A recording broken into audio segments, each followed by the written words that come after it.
Welcome, and thank you again for joining me.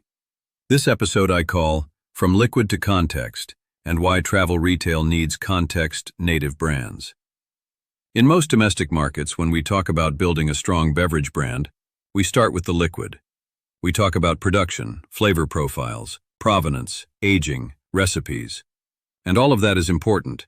But in travel retail and business gifting, the rules change.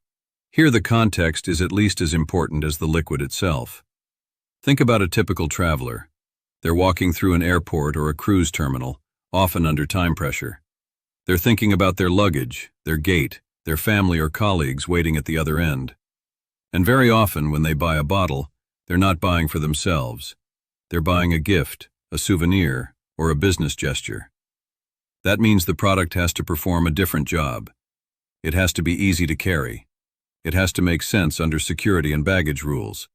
It has to look like a thoughtful, tasteful gift, not just a drink. And its story has to be understandable in a few seconds, not after 10 minutes of reading.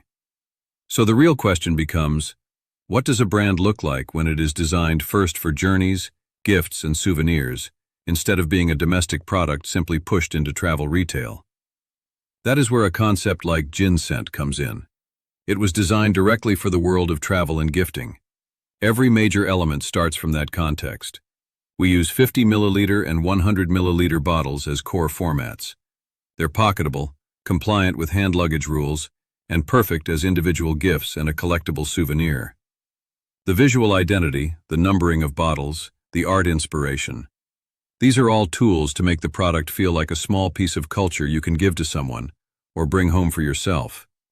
The labels, the gift packs, the mini guides, they're all designed to compress a lot of cultural meaning into a very small object. So instead of asking, how do we squeeze a domestic spirit into an airport shelf? We're asking, how do we create a travel-native, gifting-native concept that happens to be a beverage? That's a very different starting point. And I believe the future of travel retail will belong to brands and concepts that are context-native in this way, built from the journey and the gifting moment upwards, not simply transplanted from domestic shelves. That's all for now. Cheers.